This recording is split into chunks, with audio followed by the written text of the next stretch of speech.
You ready for another adventure? Good. Me too. Let's go.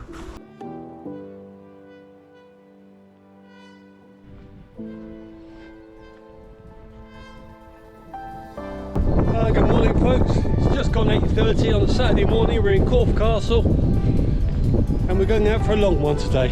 So let's go enjoy the view. So we're just about half a mile out of Corfe and we're heading east towards Studland and Old Harry Rocks. So we start with the climb. You'll enjoy the views at the top. At least I hope we will.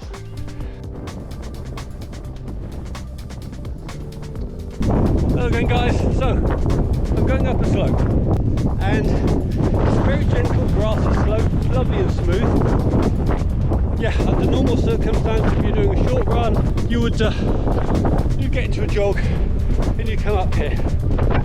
But today, instead of jogging gently up this slope, anything that's remotely uphill, I'm just going to walk.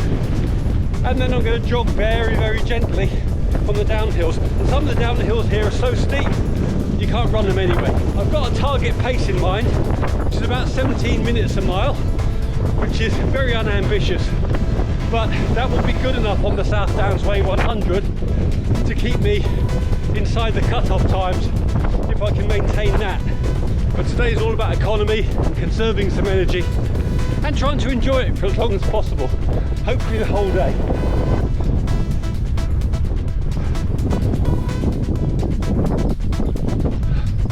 What a lovely day for it. We're just coming off the first ridge out of Corfe after probably 3 3/4 miles. We've got a little descent here, then a rather sharp back up again.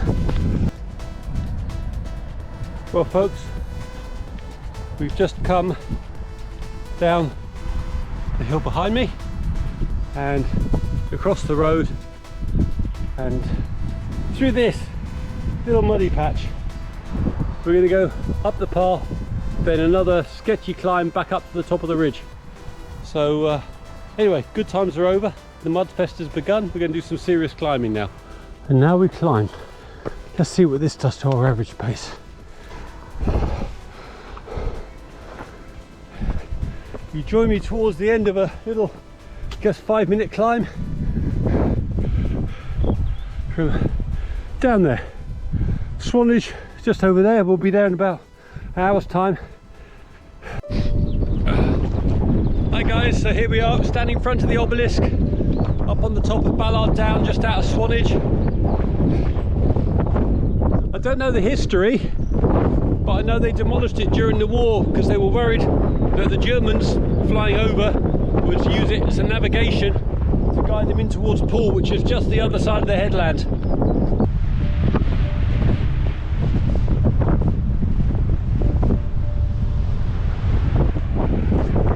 Well folks, this is as far east as we're going today. So we're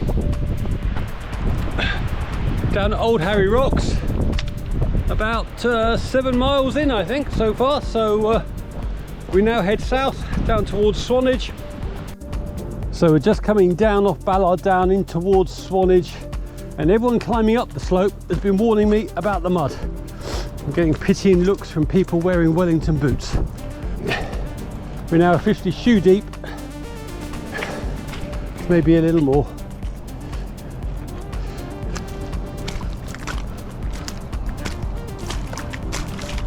Okay, well, there's no getting around it, folks. This is it. Suck it up, princess, as we say. So, as you can see, we're having fun in the mud.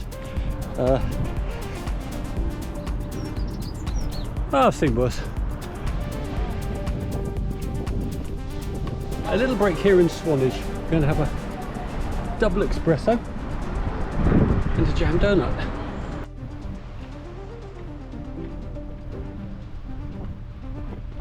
Well folks, here we are, Peveril Point, southern tip of Swanage Bay, just by the Coast Guard station. And it's pretty wild out there.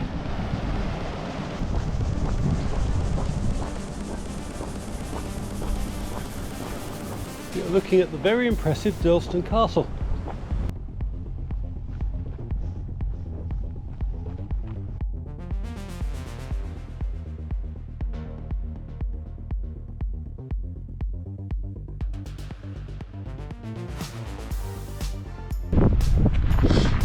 Tillywim Caves. Sadly locked, not open to the public. Never been there. Probably quite dangerous, but wouldn't it be wonderful if you could actually go down there and explore and look at the excavations? Oh well. Steps, we love steps.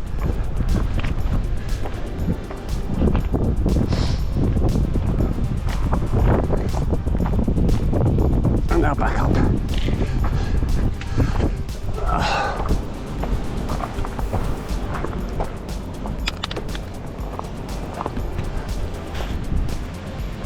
There we go. And there, into the caves, and that platform was where they would lower all the stone down onto very brave little boats that would take it out to slightly braver, larger boats. Anyway, that's Tillywim Caves.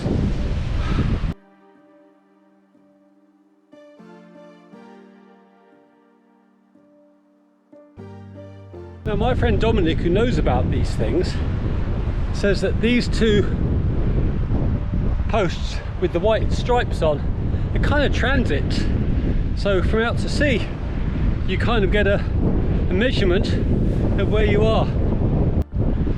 Well folks, just come up 15 miles, we're at Dancing Ledge. I may not be able to see it, but there's a mad climber down there, dangling, just doing dangling. Looks like fun, doesn't it? Okay, since we're at Dancing Ledge,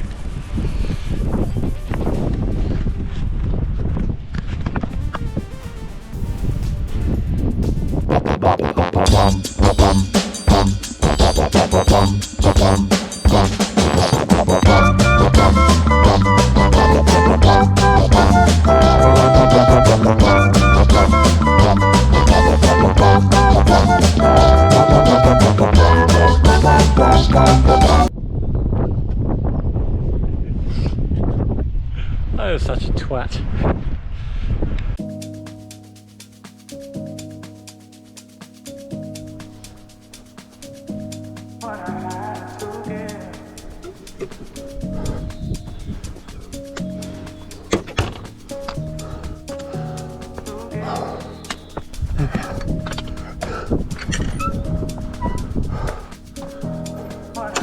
Oh, we're just going past Winspit Quarry.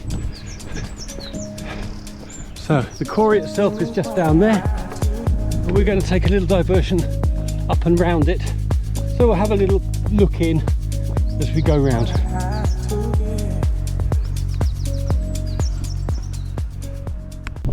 If you were a child growing up in the 70s and you were blessed with a television, you might have seen Daleks down there, because they used to film episodes of Doctor Who, and also Blake Seven, but that's for the younger kids.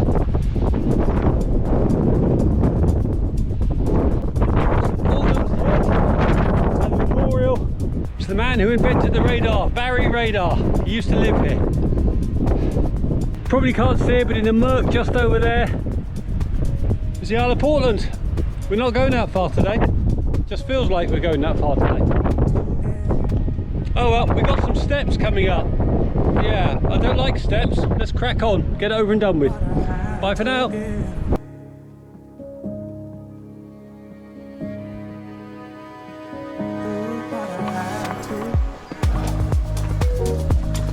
Again folks, 19.5 miles, so we've come in from St Aldham's Head and now we head inland a little bit before we head back out towards Houndstown.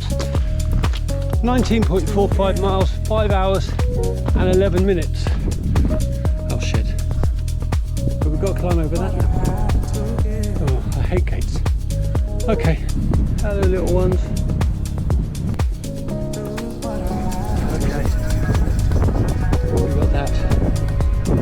Well, suck it up, princess. Came here for the climb.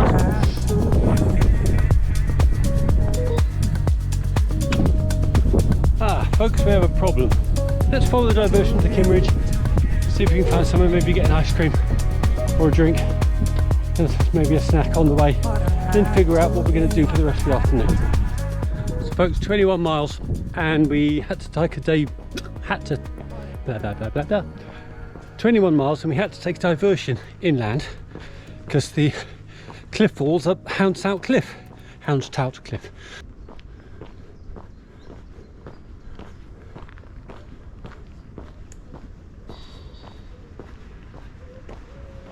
That, my friends, is the sound of nature, spoilt only by the footsteps and the voice of a fat bloke.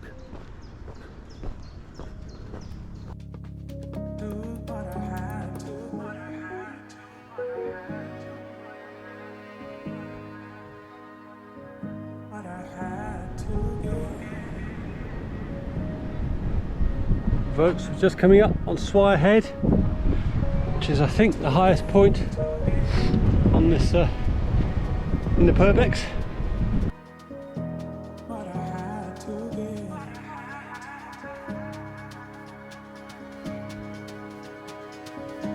Here we are, 23 miles done, sitting on a bench surrounded by mud at the top of Swire Head, the highest point in the Purbecks. Over that way, Clavel Tower and Kimmeridge Bay. But anyway, we're just over 6 hours in and it's still quite lovely out here. I'm going to have a little change of footwear and sort myself out and just attend to my manly needs. So give me a minute and I'll rejoin you back on the trail. Bye for now folks, bye bye.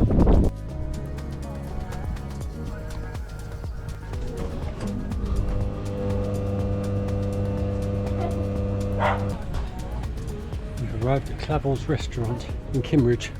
6.5 hours and about 25 miles. I'm really glad there's a water stop. Going to get an ice cream, use the loo, and figure out the rest of the route.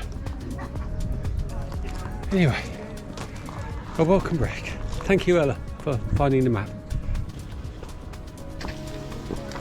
Just leaving Kimmeridge, and now we've got to go back up here and rejoin the path, which I think will take us along that ridge down towards Tyne Village.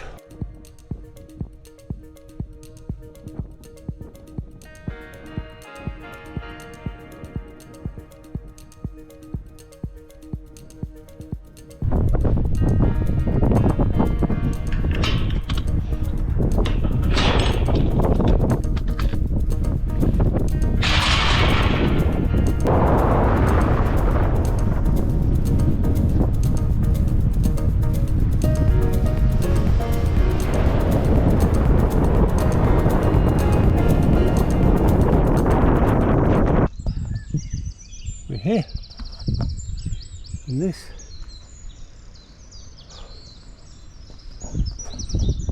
is the car park for Tyne Village.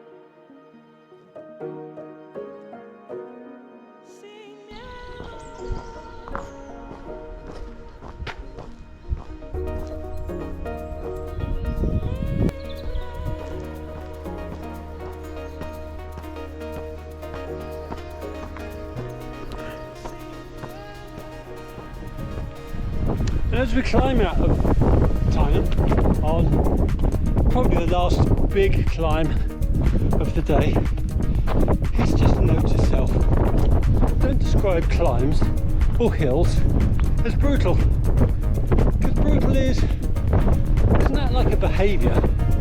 Don't people behave in a brutal manner? Or doesn't something, you perceive something as being brutal? But hills don't behave, they're just there. That's not a brutal hill, that's a perfectly lovely hill. There's nothing wrong with it. It's not possessed of some kind of ill will towards humans. It was around a long time before I was here. It'll be a long time around afterwards. It doesn't really have any feelings for me. Now, my legs might have some feelings for me, and they might think that maybe I'm being brutal in subjecting them to climbing the hill, but I really can't blame the hill for that, can I? That was my decision. So, that's not a brutal hill. Climbs aren't brutal. Your decision to climb them might be stupid, but don't try and put that responsibility on the geography, okay? So I'm going to just try and remind myself of that when I'm doing longer runs. Don't whinge and whine about the hills being brutal. You chose to be out here. Jesus Christ, most times you pay good money to be out here. Don't describe the hills as brutal. They're not brutal. They're perfectly lovely hills. We just haven't practiced enough. Anyway, practicing now. Couple of 100 feet back up. Let's go, guys.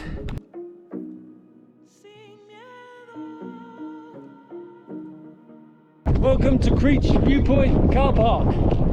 Currently with no cars.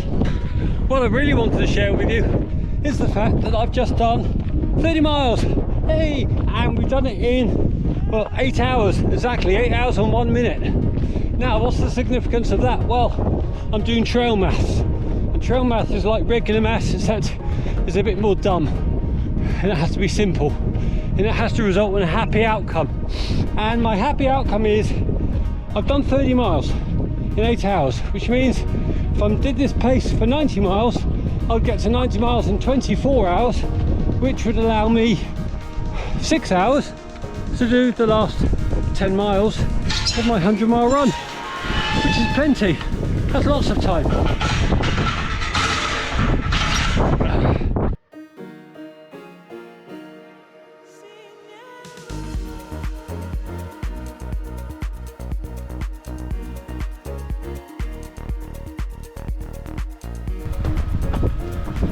We will finish as we started, bravely not trying to run up a slope.